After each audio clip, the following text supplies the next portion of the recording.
escuchar ahora la ponencia de Gustavo Martínez, Sitios arqueológicos del Pleistoceno tardío, Holoceno temprano en la región pampeana. Una aproximación a la organización de las ocupaciones humanas tempranas, provincia de Buenos Aires, Argentina. Sí, por favor.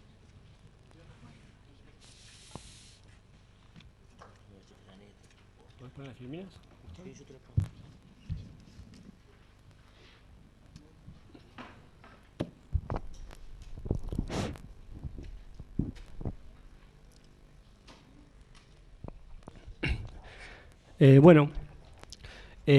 Viendo que solamente tenemos 15 minutos y que estamos un poco atrasados, quizá el título de mi ponencia quiere comprender mucho más de lo que yo voy a poder decir. No obstante, intentaré hacer el esfuerzo y resumir todo esto en esos 15 minutos que tenemos. Para esto les diré que los propósitos entonces de este trabajo en general son dos. En primer lugar, quería presentarles los datos más relevantes del sitio arqueológico Paso Otero 5, pero me interesaba también que la información o la evidencia recuperada de este sitio sea también puesta en conjunción con otros sitios tempranos de la porción sudeste de la provincia de Buenos Aires, a los efectos de discutir la estructura del registro arqueológico de la transición Pleistoceno tardío-Holoceno y las implicaciones que esto puede tener para las propiedades organizacionales de estos sistemas. Volviendo entonces a Paso Otero 5, este se encuentra en el curso medio del río Quequén Grande, que es este que está aquí, en el área interserrana bonaerense. La otra filmina, por favor. Para que se den una idea, este sitio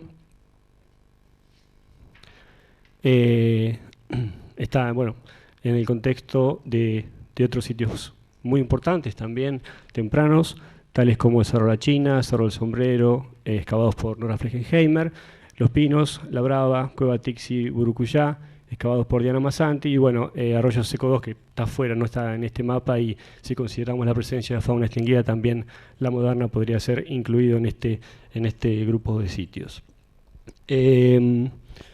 ¿Podrías poner la primera diapositiva, por favor? Perdón. El sitio Paso Otero 5, entonces, comenzó a ser excavado en el año 1995, sondeado en la primera, por favor. Sí. Sondeado en el año 94 y excavado en el año 95. Esta es una visión de la excavación que se hizo entre el 95 y el 97, y me voy a referir en los resultados a los materiales que se recuperaron de estas excavaciones, comprendidas entre estos años. La siguiente diapositiva, por favor. Y en noviembre de este año comenzamos nuevas excavaciones en el sitio Paso Otero 5. Acá ven la ampliación de la excavación, en este caso dentro de un nuevo proyecto que pretende afinar todos aquellos detalles que hasta ahora necesitan de un estudio mayor o particular, y lo estamos haciendo en colaboración con Gustavo Paritis y con María Gutiérrez. Con respecto a la geología y la estratigrafía, lo que vemos acá es el sedimento verde, que es el miembro guerrero de la formación Luján, y el sedimento gris es el miembro río salado de la formación Luján, ambos miembros separados por un paleosuelo, que es el que generalmente marca el límite en la transición entre el Pleistoceno y el Holoceno, el suelo opuesto Callejón Viejo, y en ese paleosuelo, o en esa superficie de estabilización, en ese horizonte A de suelo, es que se encuentra el sitio arqueológico Paso Otero 5. La otra diapositiva, por favor. Quería mostrarles partes del perfil. Voy a mostrar una diapositiva y después un esquema. En este caso vemos los huesos de megafauna distribuidos en la planta, y lo que ven en el perfil es la última parte del miembro guerrero y el miembro río salado de la formación Luján, separado o segmentado por horizontes A de suelo enterrados, que son estas bandas negras, que seguramente podrán observar desde allí. Si podés poner la filmina siguiente, me gustaría explicar la parte de la cronología. Es la parte de la derecha, nada más, Rafael. Esta, no la otra, por favor. En Paso Otero 5, entonces, les decía, este es el miembro guerrero, el miembro río salado. Este es el suelo, un horizonte A de suelo enterrado, en el cual se encuentra en sitio, pero hay 6 superficies de estabilización del paisaje, o 6 suelos enterrados. Este fechado de 10.190, más o menos 120 en este caso, corresponde de un fechado de un hueso quemado, hallado en una estructura de huesos quemados también, que vamos a ver más adelante, y de una muestra de la parte superior de esta superficie de estabilización, de una muestra de materia orgánica de sedimento, se obtuvo una edad de 9.470 más o menos 110 años antes del presente. Si se considera que estas dataciones radiocarbónicas por lo general dan edades más jóvenes, entonces la coherencia, si se quiere, entre las dataciones de la materia orgánica del sedimento y la del colágeno del hueso son bastante aproximadas. Y el resto de las superficies que están por encima son muy coherentes, digamos, los fechados con la estratigrafía. La superficie siguiente 8.700 y pico, la que sigue 7.700 y la otra 6.630. Así que estos son los aspectos estratigráficos y cronológicos del sitio. Con respecto a los fechados, debo decir que hemos tenido problemas para fechar precisamente los huesos. De 8 intentos, uno solo ha sido exitoso, este que les contaba de 10.200 años antes del presente, y que esto se debe a la falta de colágeno del hueso. Estudios que está haciendo María Gutiérrez en este momento acerca de la diagénesis, que hubiesen experimentado estos contextos, sería la explicación entonces, ¿no es cierto?, que los procesos diagenéticos de alguna forma estarían alterando en forma importante el colágeno, la presencia del colágeno en los huesos, lo cual estaría dificultando en este caso los fechados radiocarbónicos. Quisiera pasar a mostrarles algo de la fauna. La siguiente filmina, por favor. Se recuperaron 2.814 unidades o fragmentos óseos, de los cuales solo 32 han podido ser determinados. Vemos que en este contexto encontramos Megatherium americanum, 19 unidades, Toxodon, Glossotherium, Equus neogeus, M. eukenia, Lama guanicoe, Xenarthra, Indet, Pilosa. En este caso, las partes en general del esqueleto apendicular están más representadas y la especie más numerosa es Megatherio. Si vamos a los fragmentos pequeños y muy pequeños, vemos que hay un total de, como les decía, 2.781 fragmentos. Pero lo más importante, y si puedes subir un poquitito la filmina, es la cantidad de huesos quemados y de fragmentos quemados que hay en este sitio. Aquí esto está discriminado el total de 892 por cuadrículas. Vemos que las astillas sin evidencias de combustión son 330, que representan un 37%, y las astillas con evidencia de combustión modificadas por fuego son el 63%. O sea, gran parte de estas astillas de tamaño pequeño y muy pequeño, así como huesos grandes determinados, en este caso presentan muestras de una combustión muy importante. Si se fijan, incluso las proporciones entre las cuadrículas, en el caso de los huesos quemados, son bastante similares, rondando el 60 y pico %, a excepción de una sola cuadrícula, que es la cuadrícula 2. ¿Podés pasar la diapositiva, por favor? Vamos a ver algunas fotos de la fauna. Primero quería decirle, ¿le puedes dar foco? Esta es una planta del sitio en donde vemos 3 niveles artificiales de 5 centímetros y la distribución de algunos de los principales restos óseos que se encontraron. Esto que ven aquí, después lo vamos a ver mejor en una diapositiva, es un conjunto de restos óseos quemados. Estaban rodeados por un calcáneo de Megatherio, una tibia de Toxodon, Equus neogeus aquí, una punta de proyectil lítica aquí, que ya veremos, Lama guanicoe, ¿sí? Todo esto, entonces, insisto, contenido en esos 15 centímetros que corresponden a estos 3 niveles artificiales y que se manifiestan básicamente en este paleosuelo, en esta superficie de estabilización que les contaba. La próxima, por favor. Ven la punta de proyectil. Perdón. Disculpa. No, quería que vieran la asociación entonces entre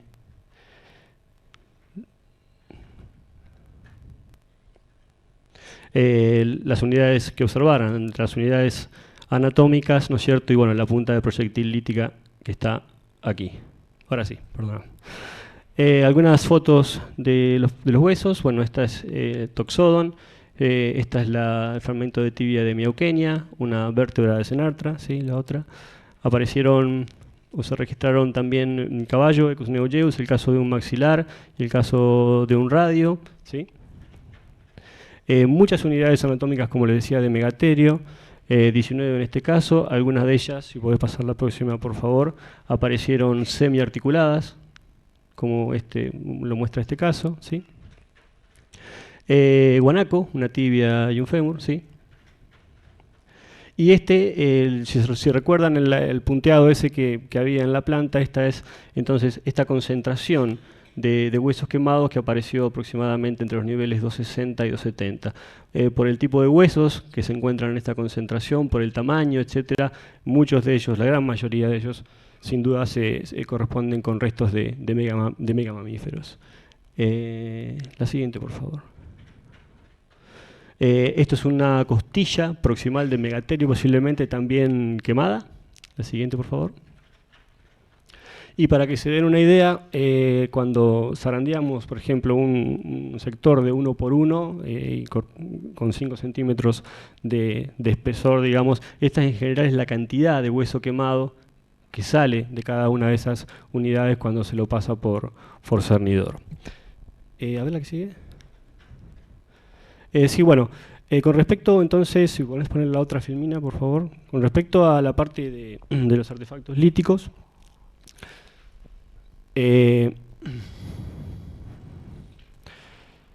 quería decirles que en este caso se recuperaron 47 artefactos, entre los cuales, digamos, la mayoría corresponden a desechos clasificables y desechos no clasificables, y después, bueno, un par de instrumentos nada más y un ecofacto, o sea que la tendencia es bastante clara, con un predominio absoluto de los desechos de talla. La materia prima más representada es la cuarcita, con un 60%, seguida por materias primas indiferenciadas, por el basalto con un 10% y finalmente por la calcedonia y el sílice. Los tamaños son pequeños y muy pequeños, y bueno, el tipo de lasca más representados son planas y arista. Uno de los hallazgos más importantes es una punta de proyectil que ahí está siendo recuperada. Si puedes pasar la otra. Les decía que en este caso se observa, quería mostrarles la asociación entonces entre los huesos de megafauna y esta punta de proyectil, ¿sí? Les decía que se observa que tiene un limbo y el esbozo de hombros laterales, aunque tanto el pedúnculo como el ápice están fracturados. No voy a dar las características tecnológicas de la punta porque sería muchísimo, simplemente diré que hay un par de características tecnológicas que son las que más me interesan destacar, que son una fuerte abrasión en lo que queda, digamos, del pedúnculo y el espesor de lo que queda del pedúnculo en sí mismo. Eso, a partir de esos atributos y de otros que no voy a mencionar ahora, y la consulta con investigadores, bueno, que tienen experiencia en el tema, me hace pensar que esto realmente se trata de una punta de proyectil cola de pescado. Básicamente debido a estos dos atributos esenciales que les decía y muy diagnósticos de este tipo de instrumentos, como son la abrasión, la fuerte abrasión en los bordes del pedúnculo en este caso, y el espesor del mismo. ¿Puedes pasar la otra, por favor? Esta es la punta entonces, esta es la otra cara de la punta del proyectil, ¿sí? Esta es parte del conjunto. También se recuperó otro artefacto, un artefacto compuesto formado por una especie de buril, una punta entre muescas y un filo, y desechos de talla, como les decía, muy pero muy pequeños, caracterizados por las materias primas que antes les nombré, ¿sí? Este es un detalle del otro instrumento entonces que apareció, ¿sí? Además. Entonces, considerando los aspectos más destacados del sitio Paso Otero 5, diríamos que al menos 6 taxa están representados, de los cuales 5 corresponden a megamamíferos, que el megamamífero más representado en este caso es el megaterio, con 19 unidades. Diré que la punta de proyectil lítica es la primera registrada en la llanura, en un claro contexto estratigráfico y asociado a otras actividades antrópicas, como el caso de los huesos quemados, que los resultados muestran que 892 especímenes óseos pequeños, muy pequeños, muestran evidencias de combustión con situaciones mixtas entre situaciones calcinadas, carbonizadas y entre diferentes estados, y que el alto grado de combustión sufrido por los especímenes óseos se manifiesta entonces a través de esta altísima fracturación. Dada la intensidad de la combustión, tal patrón difícilmente se trate de la evidencia directa de la cocción, del consumo de partes esqueletarias y posterior arrojado de las mismas a una estructura de combustión. Y se sugiere que el hueso, en este caso, habría sido utilizado como combustible. Con base en la evidencia previamente señalada, se propone que paso Otero 5 es el resultado de un episodio o de varios episodios de caza y o carroñeo de megamamíferos que funcionó como un locus de actividades específicas, ubicado en cercanías del lugar, posiblemente cuerpos lagunares o planicies de inundación próximas, en este caso al sitio, donde se habría realizado la obtención, caza y o carroneo y procesamiento primario de las presas. En el locus representado por paso Otero 5 se habrían llevado a cabo actividades relacionadas al proceso secundario de las presas, a su cocción y consumo, y también se habrían llevado a cabo tareas de producción artefactual, por ejemplo la formatización en una escala reducida y posiblemente el recambio y mantenimiento del instrumental lítico.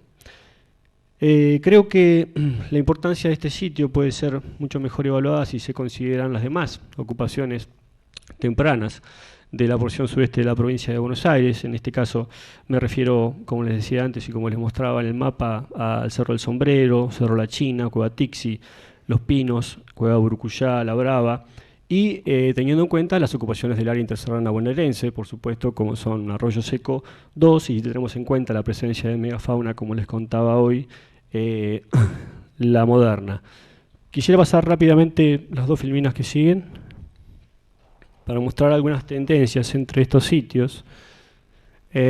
Voy a tratar de resaltar lo que creo que es más importante. Tenemos los sitios, en este caso, la situación geomórfica, las faunas representadas, los diferentes estados en la manufactura de los materiales líticos y la funcionalidad.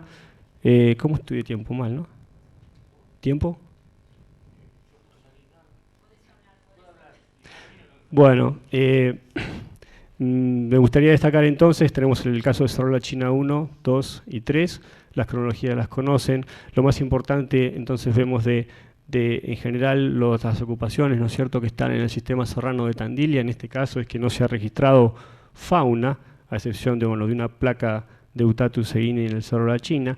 Y si vamos a ver qué sucede con los artefactos líticos y etapas de reducción, vemos que hay, de acuerdo al sitio que se trate, diferentes etapas del proceso de manufactura y utilización, estadios finales de manufactura en este caso, distintas etapas del proceso de manufactura, preparación de núcleos en el caso del sombrero abrigo 1, actividades de formatización primaria y secundaria, y que vemos que en gran parte, por ejemplo, la China 1 69% de la cuarcita es exótica, la China 2 75% es exótica, el 60% en el caso de la China 3 es exótica, y con respecto a la asignación funcional vemos que tenemos tanto sitios de actividades limitadas como sitios de actividades múltiples. La otra, por favor. Estos son más sitios, Cueva Tixi, vemos que también el 75% de las cuarcitas son exóticas, y acá se presenta la primera diferencia en cuanto a la fauna dentro del sistema serrano, ya que Cueva Tixi es el único sitio con representación faunística. En este caso vemos que hay 16 especies presentes, de las cuales, según Massanti y Quintana, 9 han sido explotadas. La asignación funcional es un campamento base de actividades múltiples.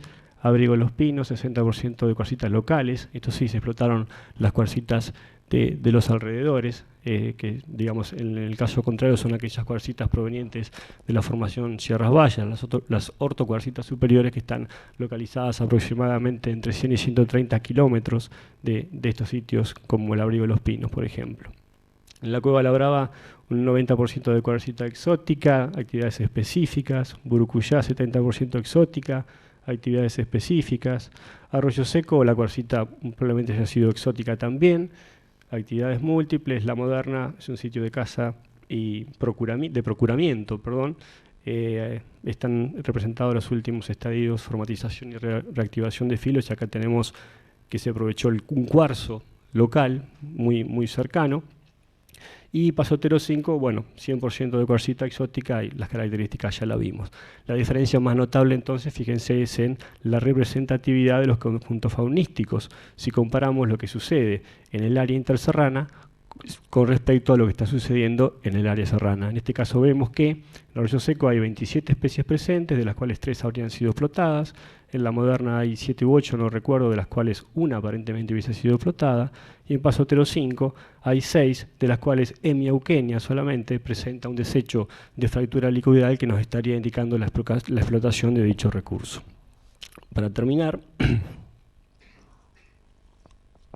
a partir de esta información, podemos decir que estos cazadores explotaban materias primas exóticas ubicadas tanto dentro del sistema serrano como en la costa, que las cuarcitas son las más representadas. Existe una tendencia hacia la explotación de estas cuarcitas exóticas porque vemos que estaban ranqueadas entre un 60 y un 100%, más o menos, y el conocimiento acerca de la localización, elección y uso de cuarcitas de mayores aptitudes para la talla, que serían estas cuarcitas de grano fino, entre comillas, puntualmente localizadas en las canteras, por ejemplo, como están trabajando Nora y Cristina, el caso de las canteras del diamante. Entonces, esto fue una característica muy importante dentro del repertorio conductual de estas poblaciones, el hecho de conocer perfectamente en un ambiente, digamos, donde los recursos, en este caso el material lítico, está incongruentemente distribuido, tenían claro conocimiento de dónde se encontraban. Y lo que está pasando también es que en el caso de Paso Otero 5, al aparecer el basalto, esto nos está también sugiriendo que estos grupos harían incursiones hasta una zona geomórfica muy diferente. El caso de la costa atlántica, que en ese momento estaría muchos kilómetros más hacia el este, con lo cual el rango de acción de estas poblaciones realmente sería importante. Vemos que dentro del sistema serrano se encontraron tantos sitios con componentes que representan el registro de actividades múltiples como específicas, y que más allá de esta diferencia genérica existe una importante diferenciación interna dentro de cada categoría y que se manifiesta mejor en el registro de aquellos componentes que representan a los sitios de actividades específicas. Se denota una diferenciación importante de acuerdo a los conjuntos líticos representados en la zona serrana y en la llanura. En general, los sitios localizados en la zona serrana presentan una gran variabilidad de instrumentos: las puntas cola de pescado, raederas, cuchillos, raclets, denticulados, muescas, buriles. Algunos de ellos con propiedades que los definen como reciclables, mantenibles, etc. Por el contrario, en los 3 sitios analizados en la llanura, se observa que el instrumental ha sido o bien informal, caso la Moderna o unidades SZ y parte inferior de ahí de Arroyo Seco, o con una preponderancia casi absoluta de desechos de talla, como en el caso de Paso Otero 5. Lo contrario se da con respecto a la representación faunística. Como hemos visto, en un solo sitio de los 9 sitios localizados en el área serrana de Tandilia, solo uno están los restos faunísticos muy bien representados, que es el caso de Cueva Tixi, y todo lo contrario se produce en los sitios del área interserrana, donde la representación de especies faunísticas es mucho mayor, tanto en Arroyo Seco 2, en la Moderna, como en Paso Otero 5.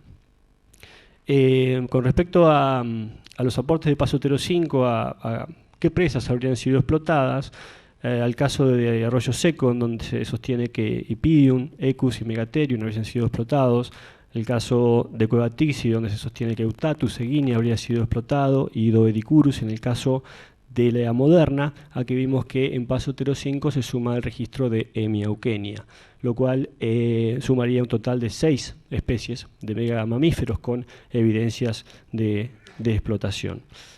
En definitiva, estos grupos tempranos habrían explotado un variado espectro de taxas constituidos por especies extintas y autóctonas, poseyendo un sistema de cobertura del paisaje que involucró un grado importante de planificación en la movilidad y en el asentamiento, donde existió una diferenciación genérica de los sitios y variabilidad intersitio, el manejo de diferentes tipos de recursos en diferentes zonas geomórficas y una organización de la tecnología lítica compleja conducen a proponer que estos grupos tenían un conocimiento muy detallado y muy acabado del ambiente que habitaban. La estructura del registro arqueológico, entonces, y de la organización social de estas poblaciones, delineada aquí, tendría algunas implicaciones para evaluar quizá el timing o el tempo de esta colonización. Me pareció oportuno utilizar un modelo que propusieron Kelly y Todd, en donde definen a 2 tipos de adaptaciones, que me resulta difícil traducirlas, technologically oriented and place oriented, En el caso de las adaptaciones orientadas tecnológicamente, estos grupos que entran dentro de un territorio nuevo están muy bien adaptados y muy bien dotados tecnológicamente y conocen muy bien la etología de los géneros que cazan, pero sin embargo no conocen definitivamente la estructura, ¿no es cierto?, de los recursos de aquel paisaje que van a colonizar. En el otro caso de la adaptación más orientada en los lugares o place oriented, no solo están dotados tecnológicamente, no solo conocen la etología de estos taxa que están explotando, sino que además conocen muy bien, están muy familiarizados con la estructura de aquel paisaje que están habitando.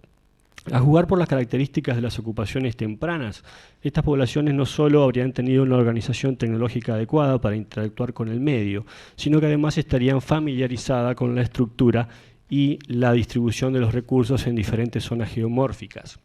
Si los pasos, entre comillas, de este modelo son aplicables a esta situación, es probable entonces que la colonización de esta región se haya producido antes de lo estimado hasta la fecha. Las ocupaciones tempranas del este pampeano no han sido integradas en un sentido evolutivo a los esquemas de desarrollo cultural y no se ha explicado cuál es la relación entre estas sociedades y las posteriores. Es posible que esta falta de integración sea en parte derivada de una concepción mecánica del cambio cultural que supone que las condiciones climáticas fluctuantes relacionadas al tardoglaciar, que marcan un cambio importante en las condiciones ecológicas del medio, trajeron simultáneamente aparejados en el corto plazo intensas transformaciones en las organizaciones sociales. Considerando un cambio más transicional en los ecosistemas y la posible persistencia en términos generales de las mismas condiciones del tardoglaciar dentro del Holoceno temprano, posiblemente hasta los 8.500 años antes del presente, es dable esperar adaptaciones de las, entre comillas, llamadas paleoindias o, entre comillas, llamadas tempranas durante este periodo. El proceso de extinción diferencial de la megafauna y la supervivencia de la misma hasta aproximadamente 7.000 años antes del presente, así como su presencia en sitios arqueológicos, el caso de la Moderna, puede estar indicando que no necesariamente existió una transformación abrupta y una reorganización intensa del sistema cultural. En este sentido, debería considerarse la posibilidad de que los modos de vida y algunas propiedades del sistema de los cazadores tempranos se prolongaran dentro del Holoceno temprano hasta el advenimiento de las condiciones relacionadas al IPSI termal. Se sugiere entonces que cuando el registro arqueológico lo permite, las características regionales de la colonización humana temprana pueden ser mejor entendidas considerando una aproximación organizacional y evolutiva más dinámica, en lugar de recurrir a interpretaciones estáticas basadas en la presencia de indicadores arqueológicos, tales como la presencia de megamamíferos, puntas de proyectil y cronologías, y en lo posible a basarse más en modelos culturales construidos en una escala más local y regional y sin una referencia tan atada y tan firme a los modelos continentales.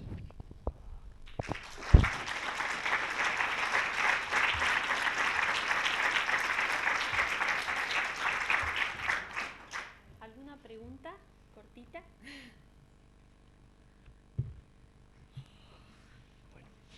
Bueno, yo sé que deben estar un poco cansados, le agradecemos.